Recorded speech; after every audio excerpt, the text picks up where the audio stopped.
Hello friends, आप सभी का मेरे चैनल इंग्लिश लर्निंग में बहुत बहुत स्वागत है। आज हम पढ़ने वाले हैं क्लास 9th का first chapter the jamun tree. इसके पिछले वीडियो में हम लोगों ने इसका पार्ट 1 देख चुका है। अगर आप लोगों ने पिछला वीडियो नहीं देखा है तो प्लेलिस्ट में जाकर ज़रूर देख लीजिए। तो चलिए फ्रेंड्स, आज हम द जामुन ट्री का पार्ट 2 शुरू करते हैं। द मंथ वाज जनवरी। जनवरी का महीना था। The Bihu festival was fast approaching. जो बिहू का फेस्टिवल है, बिहू का त्यौहार है, वो बहुत जल्दी समीप आ रहा था। अप्रोचिंग मतलब होता है समीप आना। ये बिहू का फेस्टिवल असम साइड मनाया जाता है। There would be much feasting and merriment during the festival. Feasting मतलब होता है दावत और मेरीमेंट मतलब होता है आनंद। There would be much feasting and merriment मतलब बहुत बढ़िया दावत और आनंद होगा ड्यूरिंग द फेस्टिवल, त्यौहार के दौरान। Etch house hold would build a मेजी। हाउस होल्ड मतलब गृहिणी। प्रत्येक गृहिणी क्या बनाएगी? एक मेजी बनाएगी। अब ये मेजी क्या है? A pile of firewood. Firewood मतलब होता है जलाऊ लकड़ी, और पाइल मतलब ढेर, मतलब जलाऊ लकड़ी का ढेर। इसे हम मेजी कहते हैं। Stacked neatly together in their backyard. Stacked मतलब होता है ढेर, नीटली मतलब साफ सुथरा, और बैकयार्ड मतलब जो घर के पीछे जो आंगन होता है उसे बैकयार्ड कहते हैं। तो जो गृहिणी है साफ सुथरे जगह पर आंगन में मेजी बनाएगी, और ये मेजी क्या है? जलाऊ लकड़ियों का ढेर। On the first morning of the festival, त्योहार के सुबह सुबह, द मेजी वुड बी सेट अलाइट। मेजी को जलाया जाता है। अलाइट मतलब होता है जलाना।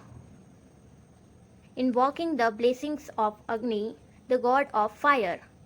इनवॉकिंग मतलब होता है याचना करना या फिर स्तुति करना। तो किसकी स्तुति की जाती है?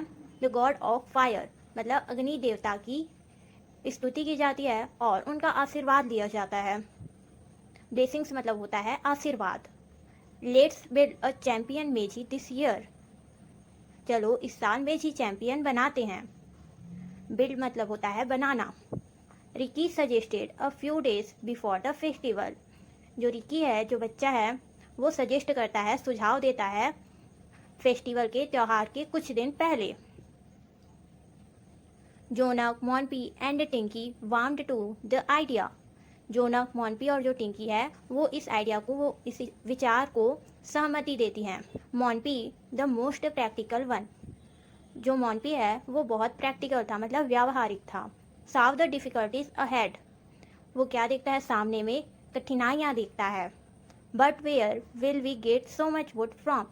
और कहता है कि हमें सो मच वुड मतलब इतनी सारी लकड़ियाँ, वुड मतलब होता है लकड़ी, इतनी सारी लकड़ियाँ कहाँ से मिलेगी? Father might buy some firewood but that'll be just enough for a tiny मेजी।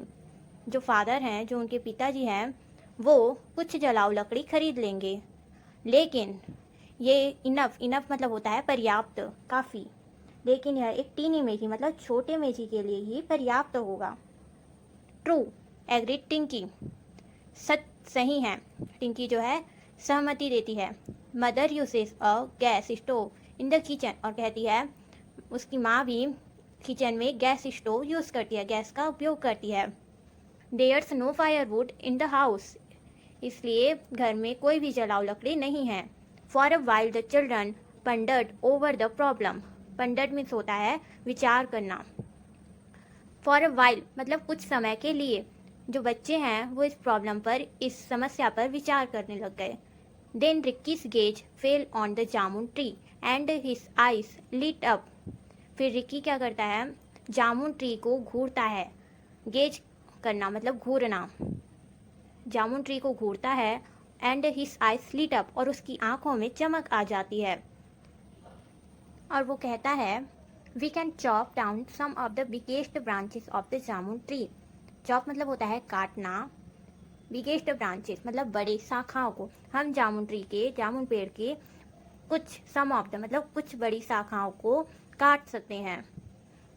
ही एक्लेम्ड। उसने आश्चर्य से कहा। It'll provide us with so much firewood. यह हमें बहुत सारी जलाऊ लकड़ियाँ प्रदान कर सकता है या फिर प्रदान करेगा। यह हमें बहुत सारी सो मच फायरवुड मतलब बहुत सारी जलाऊ लकड़ियाँ प्रदान करेगा। That we can easily build a giant meji, फिर हम आसानी से एक बड़ा मेजी बना सकते हैं। Jonak clapped Ricky on the back, Jonak ने रिकी के पीठ को थपथपाया। गुड आइडिया, और शाबाशी दिया, अच्छा विचार है। ही सेड अप्रूविंगली, उसने प्रशंसा की रीति से कहा, उसने प्रशंसा करते हुए कहा। अप्रूविंगली मतलब होता है अनुमोदन, मतलब उसने प्रशंसा करते हुए कहा। Our meji would be the envy of all our friends in the neighbourhood. Envy मतलब होता है ईर्ष्या करना। तो जो बच्चे क्या कहते हैं, हमारी मेजी से जो हमारे पड़ोसी के जो फ्रेंड्स हैं, दोस्त हैं, उनमें ईर्ष्या पैदा होगी। Monpi and Tinki were equally enthusiastic, Monpi और टिंकी समान रूप से उत्साहित थे। एंथुसियास्टिक मतलब होता है उत्साही। How could they cut down those enormous branches, वे इसकी विशाल ब्रांचेस को, शाखाओं को कैसे काट सकते हैं। इनॉर्मस मतलब होता है विशाल। इफ़ देयर पेरेंट्स न्यू, जब उनके पेरेंट्स को पता चलेगा, they would surely be angry, वो निश्चित रूप से ही गुस्सा करेंगे। And even if they were 4 of them, और यदि वे लोग 4 हैं, cutting down a tree so large would take them at least 2 days, तब इस बड़े से पेड़ को काटने में कम से कम 2 दिन लगेंगे। But the chance came just 1 day before the festival, लेकिन फेस्टिवल के पहले, त्यौहार के पहले एक दिन ऐसा भी मौका आया जब their grandmother had fallen ill in Calcutta, उसकी जो दादी है वो कलकत्ता में बीमार हो गई। And she wanted their parents with her, और वो चाहती थी कि ये जो बच्चों के पेरेंट्स हैं, माता पिता हैं, वो उनके साथ रहें। Before they left there mother gave them very clear last minute instructions, अब जाने से पहले उनकी जो माँ है, उन्होंने लास्ट मिनट में, अंतिम समय में बहुत स्पष्ट निर्देश दिया। इंस्ट्रक्शन मीन्स होता है निर्देश देना। Don't forget to get the milk in the morning, और कहती है सुबह सुबह दूध लेना मत भूलना। And remember to do your homework every day, और याद से अपना होमवर्क प्रतिदिन कर लेना। And if you have time, और जब तुम्हें समय मिले, go to the woods and pick up twigs and sticks that have fallen on the ground. Go to the woods मतलब जंगल चले जाना, और pick up twigs and sticks, twigs मतलब होता है तिनका, स्टिक्स मतलब होता है लकड़ी। ट्विग्स मतलब तिनका और लकड़ी को चुन लेना। That have fallen on the ground, जो ज़मीन पर गिरी हुई लकड़ियाँ और तिनके हैं उसे चुन लेना। और you can add that to the wood, और उस लकड़ियों में मिला देना। We will buy for the meji, जिसे हम मेजी के लिए खरीदने वाले हैं। मतलब इनकी जो माँ है वो जाने से पहले कहती है कि जब तुम्हें टाइम मिले तब तुम जंगल चले जाना, और जो जंगल में ज़मीन पर गिरी हुई जो तिनके और लकड़ियाँ हैं उन्हें चुन कर ले आना, और उस ढेर में, उन लकड़ियों के ढेर में रख देना जिसे हम मेजी के लिए खरीदने वाले हैं। The following day happily for the children, अगले दिन बच्चों के लिए उत्साह का दिन था। वास सैटरडे, क्योंकि सैटरडे मतलब शनिवार था। Borrowing an extra axe from their neighbours, axe मतलब होता है कुल्हाड़ी, बोरो मतलब होता है उधार लेना। तो उन लोगों ने अपने पड़ोसी से एक अन्य कुल्हाड़ी उधार ले ली, मंग ली। They divided up the duties, और उन्होंने अपने कामों को डिवाइड कर लिया, बांट लिया। Ricky and Jonak being older took on the heavy job of cutting the branches, जो रिकी और जोनक हैं वे बड़े थे, इसलिए उन लोगों ने शाखाओं को काटने का जो काम था उन लोगों ने ले लिया।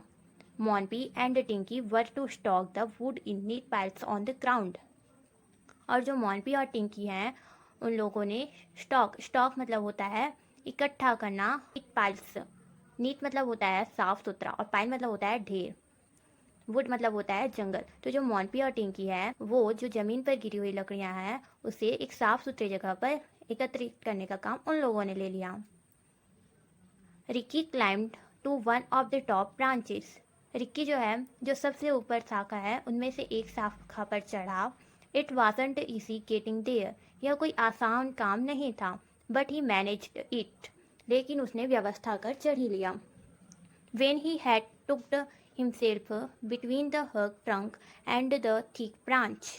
हग ट्रंक मतलब होता है विशाल तना और थिक ब्रांच मतलब घनी शाखा। जब रिक्की अपने आप को हिमसेल्फ मतलब स्वयं को विशाल तना और घनी शाखाओं के बीच पाता है, ही लुक्ड अराउंड, तब वह चारों ओर देखता है। वाट अ मैग्निफिसेंट वेव, इतना शानदार नजारा है। There in the distance the deep placid river flowed past the temple. There in the distance the deep placid river मतलब कुछ ही दूरी पर एक शांत और गहरी नदी बह रही थी।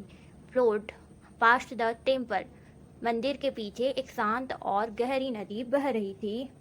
अ ट्रेन वेंट टूट टूट और एक रेलगाड़ी टूट टूट करते हुए जा रही थी।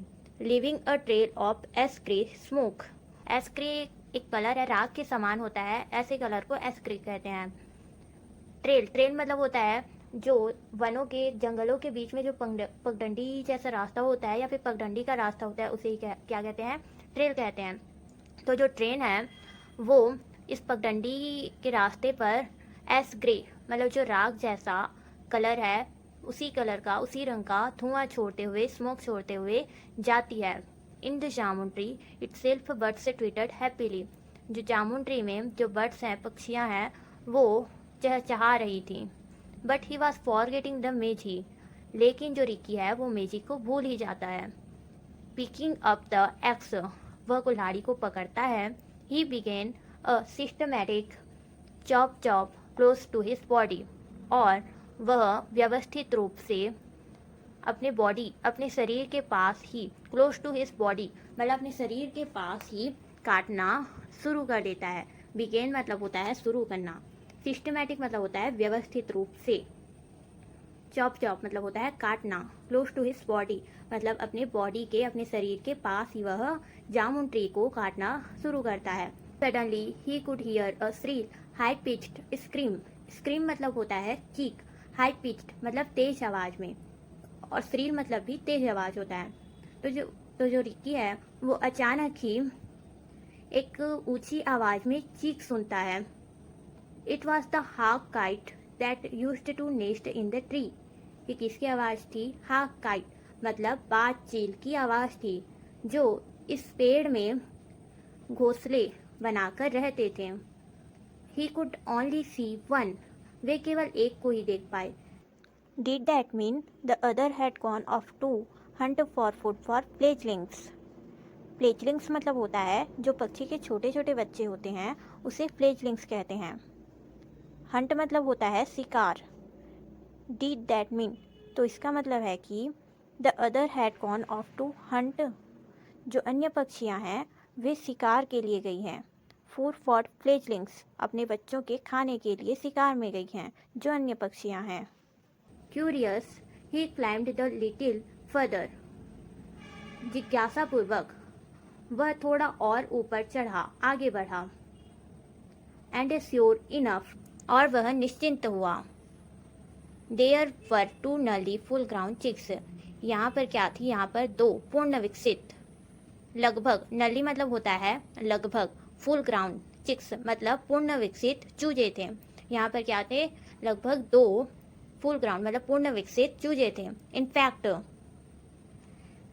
दे वर सो बिग, वास्तव में वे इतने बड़े थे, that they looked almost like their parents, कि वे पूरी तरह से अपने पेरेंट्स अपने माता पिता के समान दिखाई देते थे। ओनली लाइटर इन कलर, केवल और केवल किसमें अंतर था? रंग में ही अंतर था। हे जोनक क्राइड रिक्की क्लाइंबिंग डाउन। हे जोनक रिक्की ने चिल्लाया। क्राइड रिक्की मतलब रिक्की ने चिल्लाया। क्लाइंबिंग डाउन और नीचे आया। There is a nest with two young hawk kites here. यहाँ पर क्या है? एक घोंसला है जिसमें दो जवान बाज चील रहते हैं। And look Ricky, there's an enormous beehive. और जोनक कहता है, और देखो Ricky, there's an enormous beehive, यहाँ पर एक विशाल मधुमक्खी का छत्ता है। एनोमस मतलब होता है विशाल,